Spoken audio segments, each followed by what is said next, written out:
Keberatan dipanggil ibu karena saya masih single, saya masih sangat muda. Usia saya nggak muda, sebenarnya 27 tahun. Sudah di pelaminan, ada foto-foto private dan lain-lain. Tapi this is a life is a choice.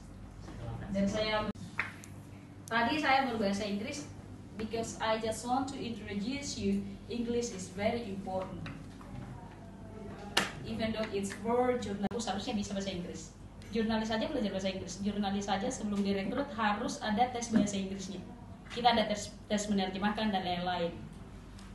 Kalau conversation kalian di sekolah, di kampus, harusnya sudah terbiasa. Tapi kan dasar kita kalau ada yang bahasa Inggris dibilang bebas sekali kan.